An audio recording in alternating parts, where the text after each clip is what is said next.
Let's go live to the Treasurer Josh Frydenberg now. Treasurer, good to see you. I'm waiting for you. Why are you not here? Well, as you just said, Pete, there were some security issues. I'm with the Prime Minister in his courtyard right now. I'd rather be with you in person, but what I say and what you say will be the same no matter where we are.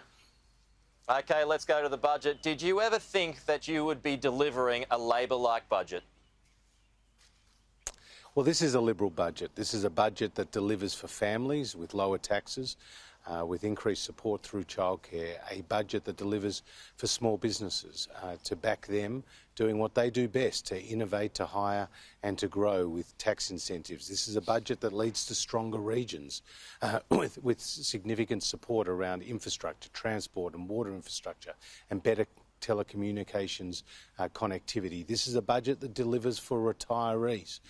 This is a budget that delivers for those who want to get into the housing market. These are fundamental values of coalition philosophy, Liberal and National Party values. And of course, this budget delivers more jobs. It's the Morrison government's economic plan to create 250,000 new jobs and to drive that unemployment rate lower from the 5.6% it is today.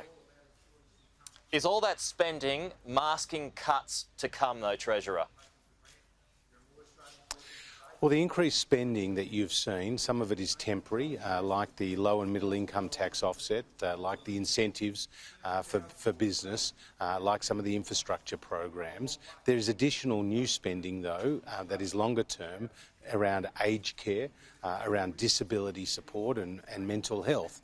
They're key priorities for the Australian community. They're key priorities for the Morrison government, and that's why you've seen us respond so strongly to the Royal Commission into aged care, to the Productivity Commission into mental health, and of course we're fully committed to a fully funded National Disability Insurance Scheme. Yeah, but all that structural spending, that's going to have long-term effects, so who's going to pay for that? Well, what you see in last night's budget is that net debt as a proportion of the size of the economy of GDP compared to what we forecast in last year's budget last October comes down each and every year, and that the deficits actually come down by 2/3 over the forward estimates over the next 4 years. And so we have actually seen our economic position improve since last year's budget in October. And that's particularly off the back of a stronger labour market with more people in work, because when more people are in work, you see higher tax receipts from their income tax and you see lower welfare payments. And let's not forget, Pete, that going into this pandemic, we balanced the budget for the first time in 11 years, and we did that by getting welfare dependency down to a 30-year low.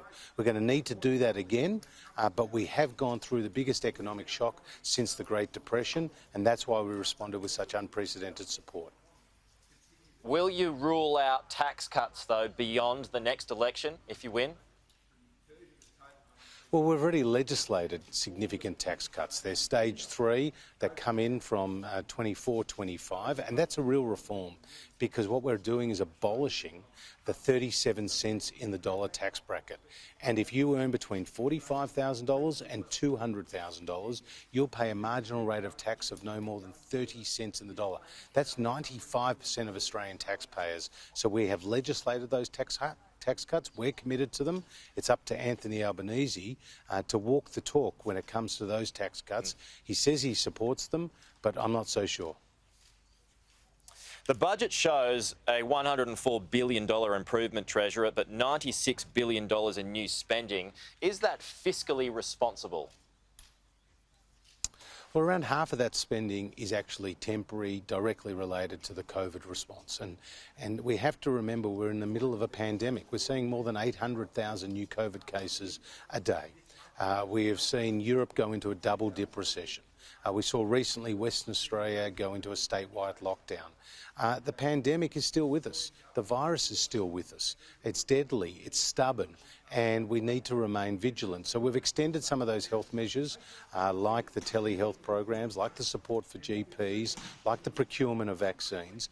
That's important, as well as the stimulus measures like the additional year of that low and middle income tax offset. That's really important to help create growth and to keep driving this recovery. We don't want to lose the gains, Pete, that we've already made. We've got to continue to lock them in. Are you going to have to allow for more funding, though, for the tourism sector now that it doesn't really have any certainty, bearing in mind that the international borders will remain closed until the middle of next year? We've already provided substantial support for both the aviation and the tourism sector. Yeah, but will you have to provide more? Major airlines, we've done that.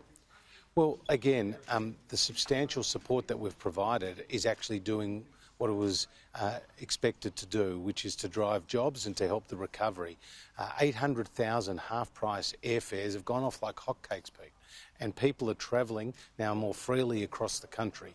It's really important that when we have future outbreaks, and we will, because we can't eliminate this virus, but we can successfully suppress it, is that when we do have those outbreaks, that state premiers ensure a proportionate response, and if they do so, then we can continue to see people move freely between states, travel around our great country and create jobs in the process. Migration, though, and just finally here, Treasurer, migration is at zero now until the middle of next year as well because of those borders being closed. Does this mean that you would be looking to explore quarantine facilities to be able to speed that up, to get some skilled migrants in, to get international students in as well? Well, we say in the budget that we expect small numbers of international students to start coming in from the end of the year, but that there is an assumption that the international border will remain closed and then gradually open from mid-next year. Again, these are assumptions. These are not policy decisions.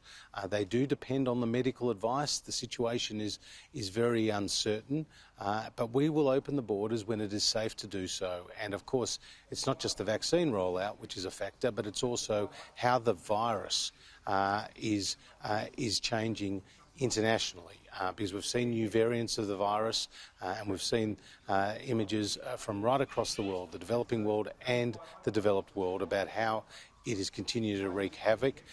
Our first priority always will be here protecting Australians.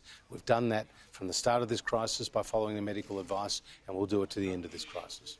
OK. Treasurer Josh Frydenberg, as always, thanks for your time. We'll talk to you again soon. My pleasure, Pete.